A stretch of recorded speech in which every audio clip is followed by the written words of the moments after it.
Hey guys, welcome back for your final of Tuesday Night Hype 73. We're going to have Sintolol taking on Goulet, and we've already had some very exciting matches tonight. Just to remind you though, Sintolol, this match is going to be bringing Paladin, Warrior, and Shaman, while Goulet is going to be bringing Warlock, Shaman, and Rogue. Yeah, and I think it was a really good ban from Goulet to ban Sinto's Mage here, because it is the Freeze Mage, which, as we saw in the last series, does excellently against Zoo Warlock. I'm not sure. How do you think it fares against the Face Shaman? It's pretty up in the air. I think in Face Shaman can really get away with it, right? We saw in some of those other matches where Shaman was able to get the victory over Freeze Mage. If they do get the burst, Doomhammer is pretty tough to deal with. There's a lot of things. I mean, no one likes playing against Freeze Mage all the time, right? Yeah. Yeah. It's just like the clearing out that very polarizing matchup. Now, what do you think about the Warrior ban, though? Do you think it was kind of expecting to play Freeze Mage against Warrior? I think that's exactly it. Yeah, because we didn't get to see his Warrior in the last series, I don't think, because both Warriors were banned. And so if it is a control Warrior, you definitely don't want to be matching up your Mage against that. And also a kind of a bursty Face Shaman could potentially struggle against the control warrior that can build up a huge amount of armor, and I'm not sure of how the N'Zoth Paladin would favor against that. Oh, this is going to be a fun one, though. Goulet's going to be running Zoo, but Sintolol's going to be bringing, looks to be an aggressive Paladin there. I saw Steward of Darkshire and things like that. Oh, there it is, yeah. And I remember that Koyuki brought this to DreamHack over the weekend and actually did pretty well with it. I mean, it's definitely not a bad deck, right? It's pretty definitely good. Not. I like Biofin Tidehunter works really well in this deck as well, because you have two minions with both having 1 health. Yeah. It's really about, okay, so my experience in this matchup, can Consecrate be really good here? Yes, it can be amazing, but Paladin really has to get rolling. If Zoo gets rolling first, it's very difficult for Paladin to come back. Yeah, I mean, that's exactly it. These are both decks that really want to have board control and benefit more so if they can do that, and they really that's a big That's actually huge. That's actually huge in the first. Yeah. I mean, turn 2, yes, but still at the same time, look what happened to the board state right there. Yeah, an Imp Gang Boss is really big trouble for a deck like Sinto's deck here, because a lot of small health minions, a lot of 1 health minions, so the tokens that come from Imp Gang Boss are going to do a huge amount of work for him. And even look the at Goulet. possessed villagers. Yeah. They're going to be Oh, there we go, Shifter Zeros, it happened. Oh, he's done it. He's done it. I didn't even get a look to see if it was probably right though, right? I think it was right. He absolutely snap-picked that Shifter Zeros there. Is it ever not right? I think that's really the question. I mean, the question. Even when it's wrong, it's secretly right. So here, Filmy's going to come out, going to get the Druid hero power. Yeah. He had a few options there. I think the Warlock one was up there as well. So, wow. Whoa. Just going to have a quick concede from Sintolol. But, I mean, look at that board. I mean, how is his Paladin deck going to deal with that? Goulet's going to take a quick one and go up 1-0. Wow, I'm really surprised by that. I mean, it did look really bad from Sinto at that point. But, yeah, that was a very early concede. But I guess I've played that, I'm pretty sure I played a very similar deck to that before. And once you lose board control, you are really not looking good at that point. You really need to get down the powerful Divine Shields early on if you want to stand a chance. It comes back to that 50-50, right? That Flame Juggler, man, that huge may have been a little bit of tilt, but wow, quick concede as well. Now, Goulet, you're going to bring the Shaman. Sintolol is going to stay on that Paladin. What do you think about this matchup? I mean, same thing. Shaman has Lightning Storm, right? So it's a very powerful card. Maybe, but if there's a lot of Divine Shield minions, then it's not as good. Yeah, that's exactly it. And here we're going to see, this is a bit more what I think Sinto's deck was looking for. Being able to get an early... Oh, well, he would be able to get Divine Shield from his Argent Protector on this. But he is going to be able to put that down with the Rock Fighter here. And I really like that play. Even though you're killing a 1 health minion with Rock Fighter, which is not usually what you want, the fact that you're keeping his board clear is exactly what you want to do against this deck, I think. Yeah, it kills a lot of the momentum. As you said, would have been able to just to play the Protector there, basically guarantee a Divine Shield coming out. Now Goulet's going to be able to right. build his own board and get things out safely, right? You can play Tuskar here on safer. It's not going to immediately die to the board. Yeah, and he gets Taunt, which is decent totem here. Not brilliant, but pretty good as well. And he's going to be able to go for another roll with the Tuskar Totemic next turn. And, I mean, it's looking... Well, it's looking about even. It could potentially, if the Shaman here isn't able to clear off these resilient Divine Shield minions, it could end up going back towards Ooh, gets a Sinto's tome favor. goal. That's huge, actually. That's really nice for him there. Yeah, that's going to be able to kill 2, maybe 3 of Sinto's minions easily. The one thing here, though, as we start to look at it, you know, it's going to be kind of difficult for the Shaman because 2 Tuskars, 2 health, going to be pretty easy for Sintolol to sort of trade into those. And here, Blessing coming down, getting a free trade on the Tome Golem. Like, look at that board right now. That's very tough board for Shaman to deal with. Yeah, that's really nice. Being able to get the Blessing of Kings on the Divine Shield is really what you want to be able to do with that deck.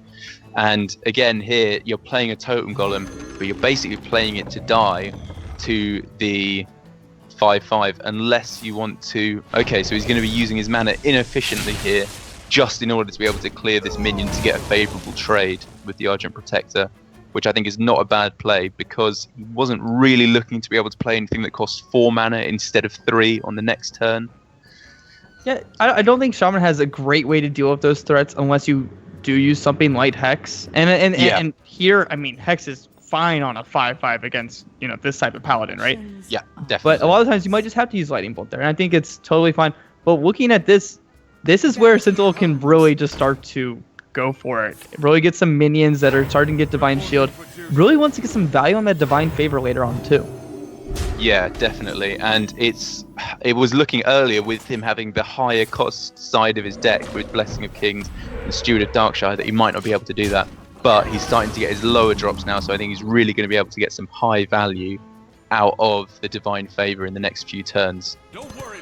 Yeah, and things like Argent Horse Strider coming down here, gonna get, you know, very nice trades, right? You can want to trade with really kind of nice. wherever you want. Start going on this board. Ooh, yeah, you can just dump your hand next turn, set up a really good Divine Favor. And look, Goulet doesn't have a lot you can play.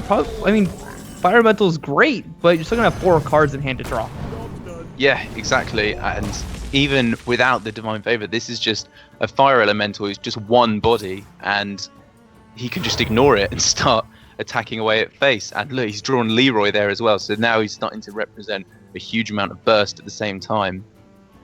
Yeah, and I think that's sort of a strategy that Sintolol is going to adopt here. Ignore the body, go face. You have enough minions. It's just very difficult for Goulet to actually deal with this. You know, we need things like Lightning Storm. We need things like that. And it doesn't look like those things are coming right now. No, and I mean, even then, like, if he does get Lightning Storm, he's still going to be left with a small amount of a board, which might be enough to just push a few more points of damage to finish off the game. All right, and well, there we go. There it is. See the Lightning Storm, which is, I mean, that is the card he wanted to see at this point. Do you think he's going to trade his Fire Elemental into one of the minions here? Into one of the 1/1s. Yep. All right, we're gonna do it. Decide to do it. Yeah. It's I interesting, guess you know. realized.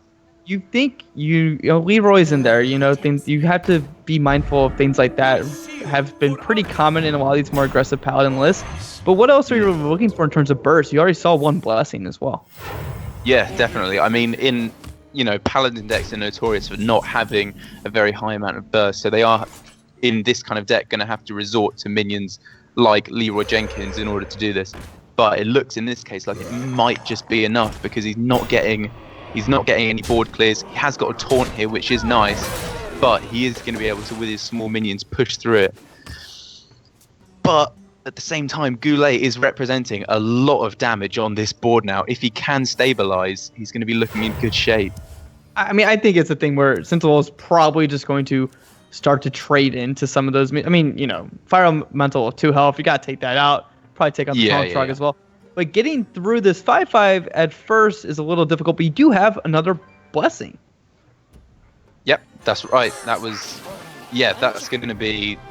That is the higher curve of his deck. That's how he hopes to deal with the mid-range minions that he's going to be facing. And that's exactly what it's going to do here. It's going to be able to take out the thing from below and then leave a minion that survives as well, which Goulet is going to have to find a way to deal with, and he doesn't have any damage from hand to deal with that. He's just relying on minion damage to take these cards out. All right, what are we looking for here? I mean, other Lightning Storm would be very, very huge right now. Gonna get the Fire Master Revolution time? Just a bit late. Yeah, I mean, you're probably going to be looking to do it on to Master Revolution your Manatide Totem at some point, because you're probably looking to just get power instead of card draw.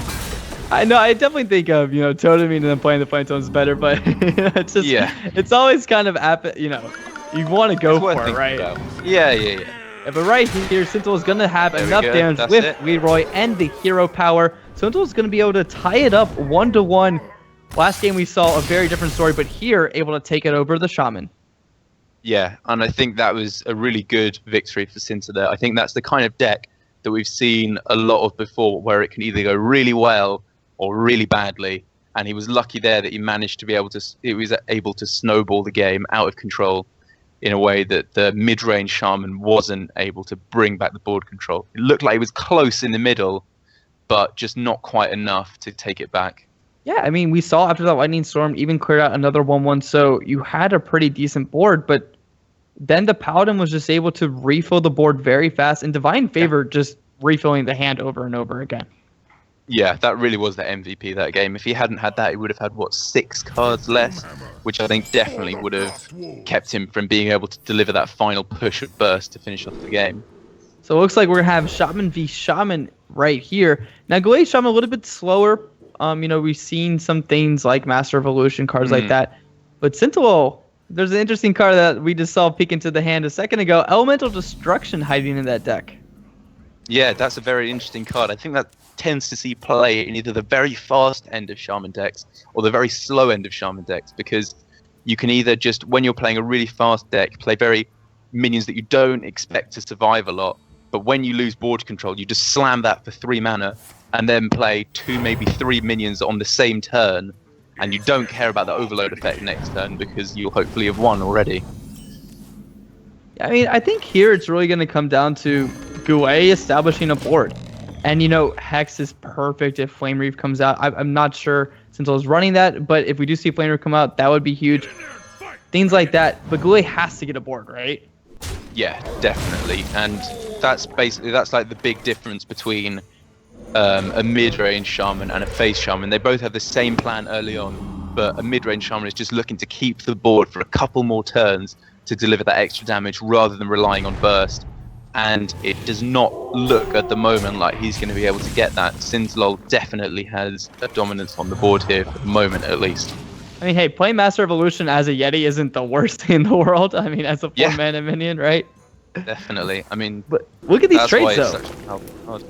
Look at these trades that Sintolol has been able to make. Had the Abusive was able to trade up into the Totem Golem, then right there, able to trade into the 5 health. So just continues even probably the more aggressive deck, but still wants to control board. Yeah. That's exactly it, and it is through getting these perfect trades where the attack is exactly matching up with the health. He's getting a huge amount of tempo, which means now he has, the ability to just ignore all of this. Whoa. And the totem coming out, gonna make a 6 damage law burst. So even Thunderglove, played on 5 just for the body, is still going to die there. Yeah, that's the thing. Just again using 3 mana, even with the overload to deal with 5 mana, it's just more tempo for Sinto, which is looking more and more like Goulet might not be able to deal with. You think it's time that Sintolol is just gonna start hitting phase here? Yeah, I think that's exactly what we can expect. I mean, he had the option here to play the Lava Burst to clear out the Fire Elemental very cleanly, but he also realizes that he can just ignore that. The Fire Elemental, once again, is only 1 minion, and he can just start attacking face and then finish him off with the Lava Burst instead. Or he can just draw Doomhammer. Or he can do that, yeah. And he can start going face with that. It's pretty good, I hear. Practiced this deck a lot. Yeah. Now, what are we looking for here? I mean, we need a clear, right? We need some sort of clear. We also need some taunts. We need something. Yeah. I think we saw Pain from below. We're going to need something like that off the top. Yeah, definitely. And I'm not sure if he runs Feral Spirits in this deck. I can't remember seeing that card. But yeah, he's definitely looking for board clears and taunt at this point. And so 7 mana taunts. What do we have? What are we looking for? Hogger, Doom of Elwyn, Oh, not bad. just gonna be a Oh, core round. definitely not what you want to see there. Yeah. And from here, I mean, you're already staring down the 4 damage from there. So you're not dead to the board just yet. So you're not going to concede outright. But a Lava Burst in hand is going to be enough for Sintolol to take this one and lead the series 2-1. Yeah, I think that was really well played from Sintolol. He really recognized when he wanted to switch from dominating the board to just attacking his face and finishing off the game. Recognizes what deck he's playing really well.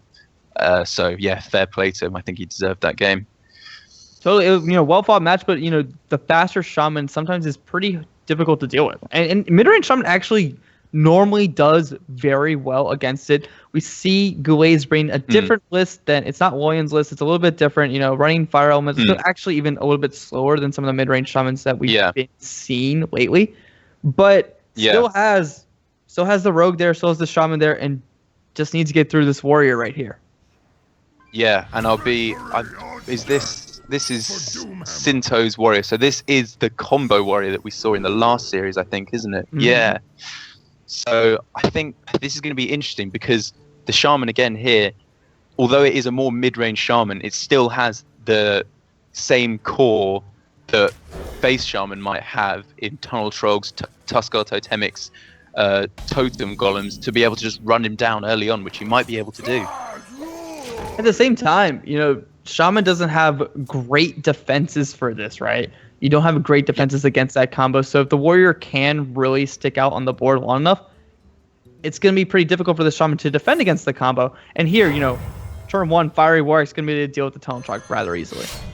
Yeah, exactly. I mean, Tunnel Trog is the card you definitely want on turn 1, but even more than that, you really want Fiery War Axe to just slow down the pressure early on. But the Totem Golem again. Oh, how about Blood would be Acre? showing why it's so good, but just bringing it down. Just, again, Blood Acre is showing why it's so good, right? That card is exactly. amazing off the curve right there. So, just able to find that one damage that you were missing a lot of the times makes some Warriors more possible. Lately we've seen a lot of things like Temple Warrior gain some traction. So, in Blood Acre playing quite the role in a lot of those decks.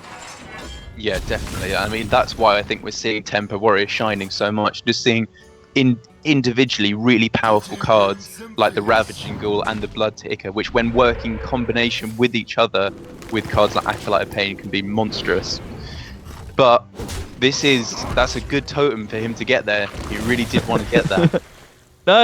A Mana Tide Totem for 0 mana is just all right, That's pretty good. That's pretty good. And we do see things, Sintolol has some decisions to make here. Alex here, if you play the Gnomish, you're kind of saying, okay, I'm going to let the Mana Tide live for another turn. And that's what we see right there. Yeah. I think although he did have the option to slam it there, if you're just going to be playing a hero power along with that, you really would just want to be developing your own board more than that, I think. So I do like leaving that up just for a turn. But how about double Mana Tide? Double Mana Tide Totem, that's the thing. Drawing 3 cards to your opponent's 1. That's pretty good. You're happy about that, definitely. And making the thing from below cheaper at the same time. Cheaper, and by cheaper you mean like it's only 1 mana now. But hey, Ravaging Ghoul, pretty good board state for this thing as well. Yeah, that was... Yeah, Ravaging Ghoul, again, just showing why it's such a powerful card there, just demolishing the board on the other side. Does still... Oh, he's got another Mana Tide Totem here if he decided he didn't have enough already. But, it would also make Thing from Below free to play, so... Free to play, yeah. A 0 mana 5/5 with Taunt, you're always going to be happy about that. And now, even then... What do you think in the sort of the tempo that we're starting to build here? We see a lot of cards being drawn by Goulet. At the same time, Sintolol controlling the board rather well. Do you think there's just enough here to sort of begin closing out this game? We have Emperor, but it's not the best hand for Emperor yet. We probably need some combo pieces. We do have a lot of stuff already. Yeah, and I mean, I would say if this was a more aggressive build of the Shaman, then I think Sinto would be looking in a better spot at this point. But the fact that Goulet does have big minions to back up this current board that he's got showing here, if Sinto does drop a Brawl earlier than perhaps he should because he can't see what Goulet has, he's going to be able to refill the board very effectively and reapply the pressure that Sinto might be looking to dampen down a bit with his removal spells, and he might just run out of removal. I mean, here we go. The shield slam was pretty big. At the same time, Goulet is now going to be able to sort of change the board state yet again. You know, Fire Elemental can come down, you can go face. And these Mana Tide Totems, normally Shaman would be kind of playing a card, drawing a card every turn, but Shaman's been drawing 2 cards every turn, or 3 cards every turn. So able to keep playing threats like refilling the hand at the same time is very, very good, as we're seeing. Really nice, yeah. And he's going to be able to hopefully attack the Fire Elemental into something and then level it up with the Master of Evolution to a 7-drop. Or maybe it would be interesting to see if he hexes this Emperor Thaurissan. I think you do. I mean, what else are you really looking to target in that deck, right? I think That's Hex is fine. At the same time, you have to be wary of Brawl at some point, right? You have to be playing around it just enough. I think here, you know, you starting to build a board, you may just want to be wary of it, but at the same time, kind of want to start pushing some damage as well, because you look at your board, if you draw Blood Loss off the top with this, then you have so much damage. Yeah, and that's the thing. I think the fact that Goulet does have... Oh, well, there you go. There you go, right? Yeah. But the fact that Goulet does have more big minions, he's able to play a few more minions into the potential brawl because he knows that he'll just be able to refill the board straight away if he does that. And being able to Master of Evolution with Azure is got to feel pretty good here, I think, if he decides to do that. Yeah, you know, there's a few lines here. You could also just Master of Evolution here on the Tuskar. That's not bad. You can get a 4-mana minion. Thunderbluff eventually coming down, and you could just go, okay, I'm going to equip Doomhammer now and finally start to deal some of that damage as well. Definitely. I mean, he's probably, I imagine, against a warrior at 24 health, because he's going to be armoring up a bit more, you definitely want to get some more minion damage in first before you go for that final push. So I think I would like to see a few more minions here, and we're definitely going to see the Master of Evolution here, probably on the Tuskar, I'd imagine. Well, on the Azure Drake, you're right. I mean, that could be pretty good too. So it's kind of a toss-up, right? I mean, Azure Drake... Okay, so we're going to go on the Tuskar, 3 mana, put it to 4. Oh, wow. Great. Wow, that's really very nice well done there. Wow. not so shabby right there. Getting the Tomb Pillager. That's just going to lock a lot. You know, getting the coin's probably going to do some place for you later on. And here, it looks like the Warrior is just putting on some pressure. Yeah, definitely. I mean, that's the thing. He might be hoping just to turn the game around and, yeah, put some pressure back on Goulet, because even though his minions might not have much damage, he has to remove them. Oh. Wait, so we have 4 from the Doomhammer. We got, that's, Bloodlust is another 9. I think that should be 11, it. Ooh, how close are we?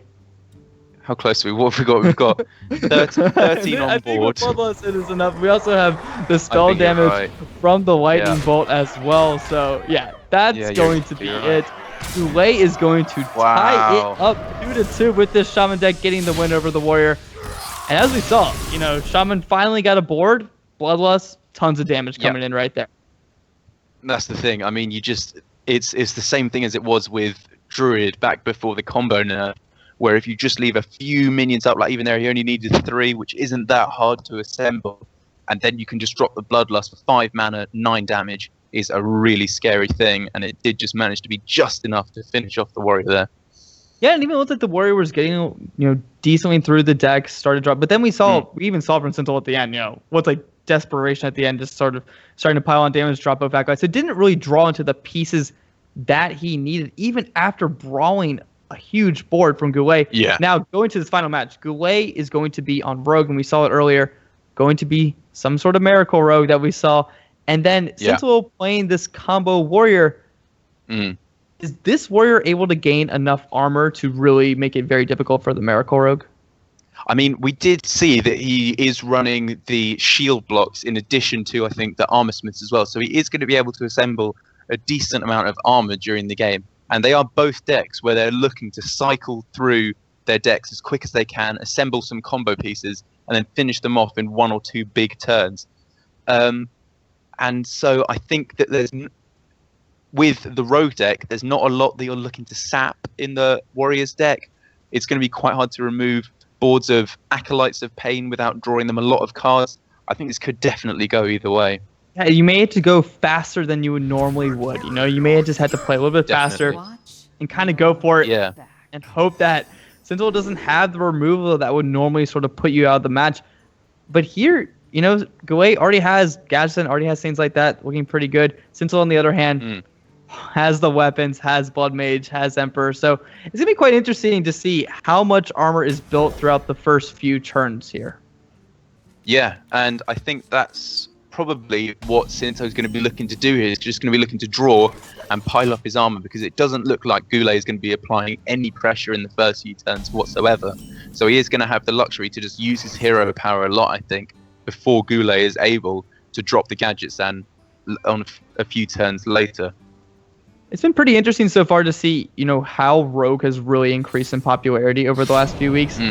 I think there was some data actually that came out about the Chinese server, and Rogue by far now is so much more played than it used to be. And that was an interesting play right there from Goulet. He actually attacked face first. What do you think about that, sort of enabling the battle rage? Yeah, that's interesting, because obviously there is the fear that you are going to be enabling the battle rage, but he's thinking he's probably not going to be doing anything on the next few turns, so he is going to be using his hero power a lot, but at the same time he doesn't decide to attack again here. So I think, I'm not going to call that a misplay, but it was definitely an interesting choice. No, I think, you know, you have to think about the matchup a little bit too, right? And you're going to have to deal a lot of damage to a warrior, so maybe just trying to get as much in, and then probably waiting to dagger back up again when it's just more efficient, right?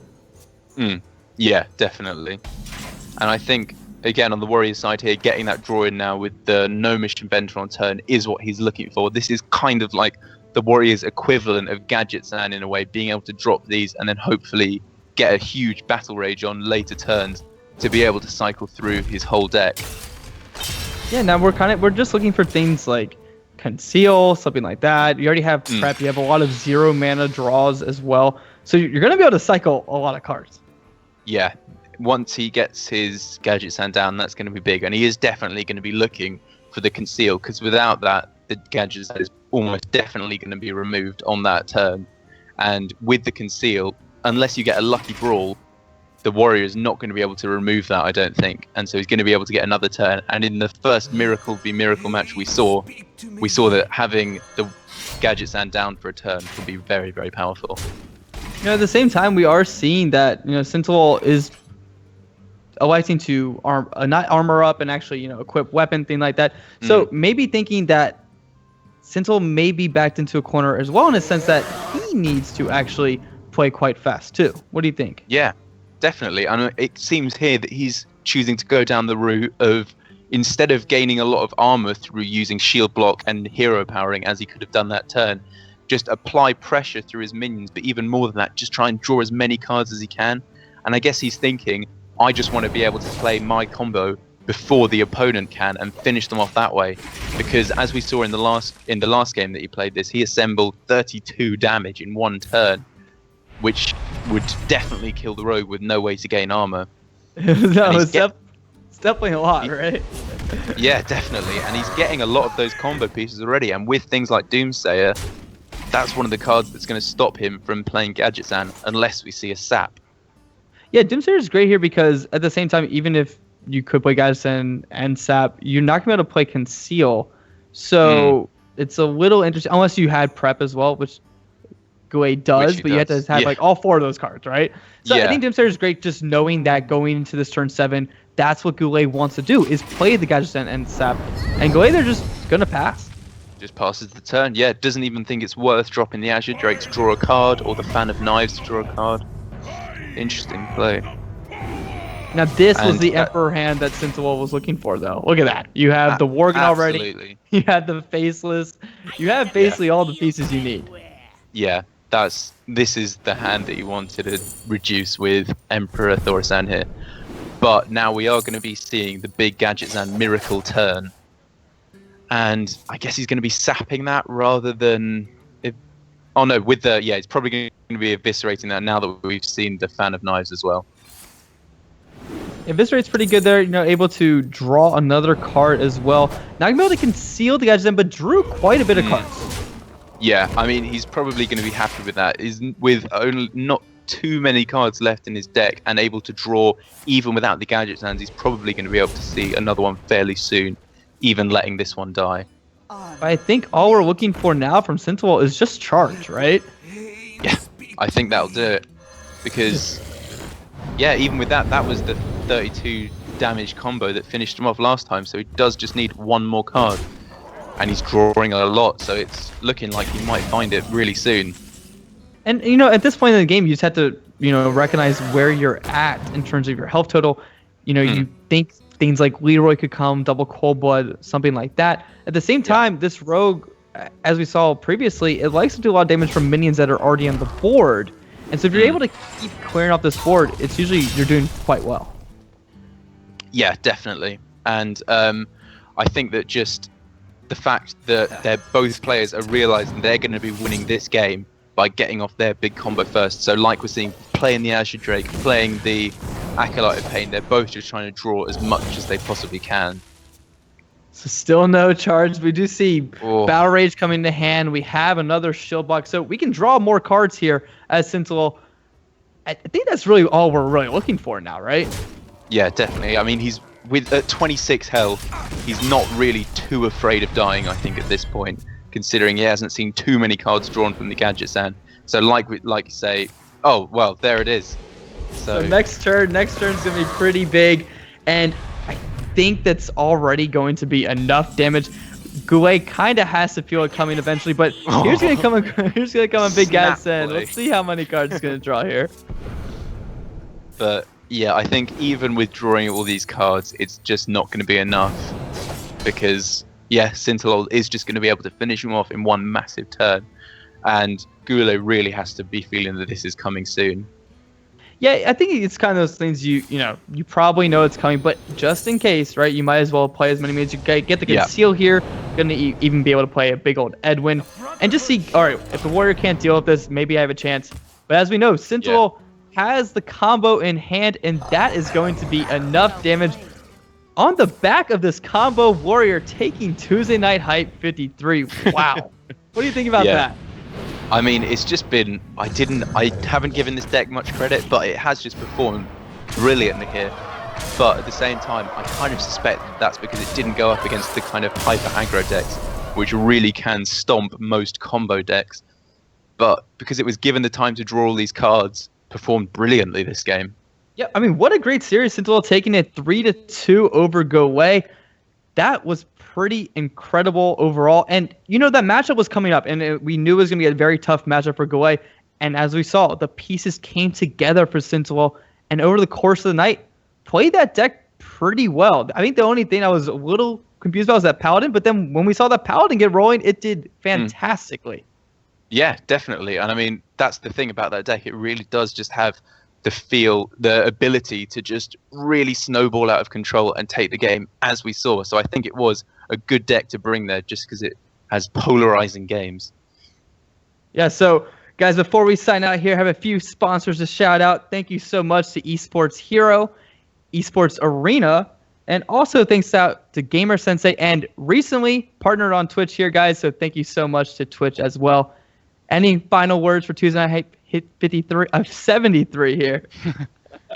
Well, no other final words than just a lot of really good games that I've seen being played here. Had a very good time casting with you. Thank you very much for showing me how it's done. Yeah, and hey, congratulations to Sintolol. Well fought throughout the night. We'll see you guys next week for Tuesday Night Hype.